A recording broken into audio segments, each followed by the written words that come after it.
Okay, so this is continuing on with our op art project. Just review, op art means optical illusion, okay, and which tricks your eyes, okay? What looks like it's just a flat sheet of paper, we're trying to create that illusion that has form, it's 3D, and it looks like it's coming off the paper, okay? So we already did line, which was 2D to create that form of 3D. Okay, so we did that with the lines. That's why I was really emphasizing that you really curve your lines to help create that illusion. Now this is the next step of helping to create that illusion, is using value, okay? And value in art means the lightness or darkness of a color, okay? So now we use line to create form, we're gonna use value and subsequently color, because we're gonna have different colors as you see, to create form, okay? So both line and value are gonna help create that form, okay? So it's not just the color itself, that's why I'm kind of emphasizing the value, all right? It's just how are you using the color to also help create that sense of depth here. So it looks like it's, you know, like it's darker here, and as it gets closer to like the middle of the curve, it gets lighter, okay? And then as it kind of recedes back down, it gets darker again, okay? So it's kind of looking like it's rounded, and makes it look like it's kind of bubbling up, okay? So it's trying to create that illusion. So I'm not just coloring it in solid, okay? So I'm thinking about how I'm using the color. And before we get started on actually coloring, you're also going to think about pattern. So I'll just put that on here. Okay, so and pattern is just, you know, alternating colors in this case because we're just thinking about color. So as you can see here, I started, I used blue and purple and alternated them. I purposely did it here because I kind of wanted to feel like it broke away, and it was kind of like this was just split in half here, and this part was going this way and this part was going this way. So I purposely didn't do it there. But if you don't like that and you want to make this like purple in this case, that's fine, and continue the pattern that way. But since this kind of almost looks like it's just one big shape overall, I kind of just treat it as one shape instead of two separate little pieces, okay? And then for what I was going for, also thinking about the pattern is not just in the columns of pattern, but going across. So you can see here I have, you know, blue and purple, and here I have yellow and orange. And I decided that I was just kind of alternate those as well. So think about not only going horizontal or vertical, but also horizontally. And also I'm breaking it in a sense, it looks like, but I thought the bigger shapes here, the forms I'm making, they're gonna be blue and purple, and then the smaller, skinnier columns would be yellow and orange. Just so it doesn't have to be like, this is one color, the different color, and alternate exactly. It'd be a little more visually interesting if, you know, somehow you kind of created a different pattern of that. So like these ones are, like this one is also going to be yellow and orange, so is this one.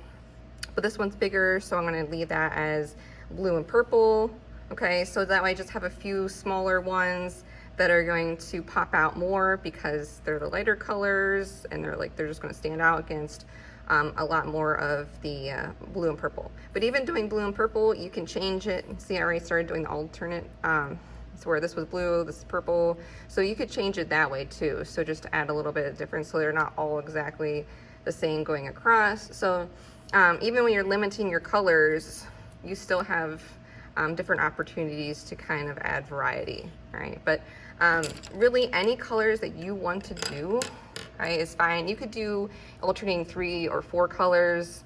That's, you know, per column here, that's fine.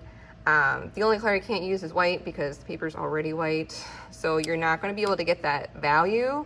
So you have to, like, but any other color you can use for this. So how are you using the colors once you have the colors picked out? It's just making sure that you, in like the edges here where you start the curve, it starts off where it's like the solid color. And then as you get closer to the middle of the curve, you just keep using less and less pressure to I really just leave. This is pretty much almost the way of the paper. I have just a very, very light touch of color I added, but really you want a lot of the white of the paper to show through. Okay, so first I'm adding a lot of pressure. Okay, so it's just a solid color.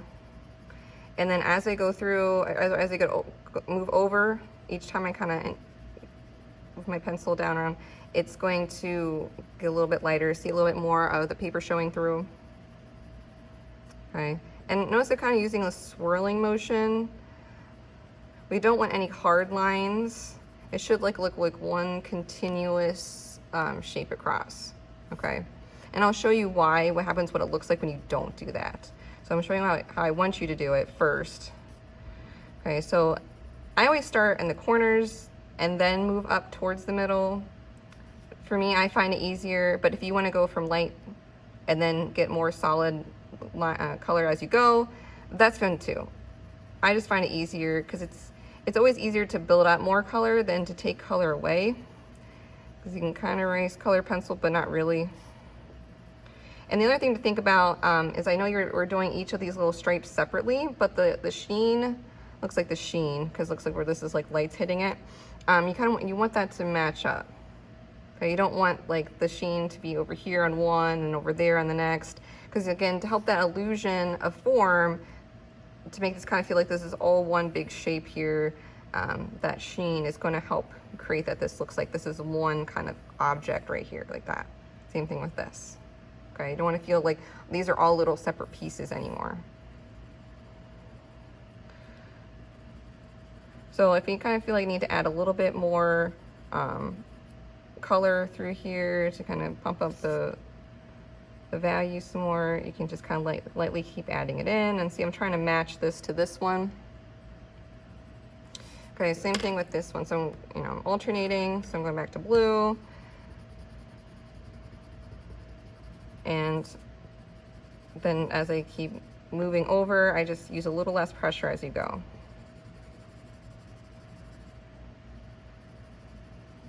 And I feel like, oh, I could add a little bit more, it's more color right here, just because I feel like there's not enough of a, you want kind of like a middle one where there's still some color, but you still see some of the white of the paper showing through, to where it's just, you're barely touching the paper right here.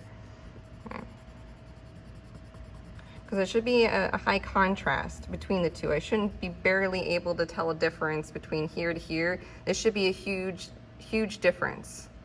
Okay. So if there's not, it's an easy fix. You just go back and you really color in the edges here. And if you have to use an eraser to erase to get that sheen back in, you can. But again, it'd just be easier if you just leave that pretty much the white of the paper, so you don't have to worry about trying to erase. Okay, so see how this sheen right now is not quite matching up to this one. So I still need to keep building up this part more right here.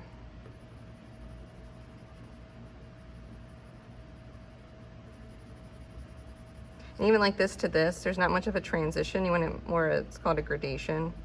So I'm just gonna add more of like a middle tone right here.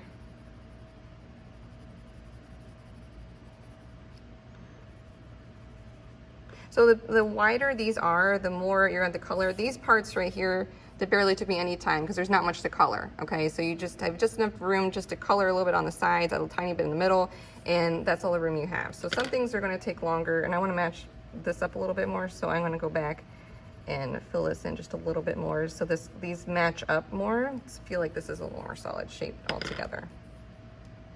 Okay, and I wanna show you real quick how it looks like if you don't do what I was doing. This is an old model that I've used before, so I have kind of a bunch of different colors here. But so here I did it purposely wrong. And I hope you can see the difference between why this looks wrong and where I followed doing the value, following the form. Sometimes I have students that for some reason really like to color up and down instead of following the form, the curves that you already spent all that time making, and then you go and then you're not following them. Okay, then it's not going to look right. Okay, this is flattening out, because I did it nicely right there, and it doesn't. These don't match up. They're not all like this line's going this way, that line's going this way, and there's not just a sheen in the middle. You're just really just leaving it blank. So it's really flattening out right here. Now, if you happen to start doing that, it is an easy fix. You can go back and like this one I'm going to fix right here. I'm going to color the way you need to follow the curve. So that way you're not flattening out that form. I'm kind of doing little swirls to help soften that hard line that was there. And then since I'm using this one first, I'm going to follow this sheen. So all my little, the little white area here is going to have to follow right through here. So this is going to have to move over more. So we'll have to use a bit of eraser to fix this, but it can be fixed. Okay, so if you find yourself accidentally doing that, see, I already fixed it and it looks a lot better. Okay.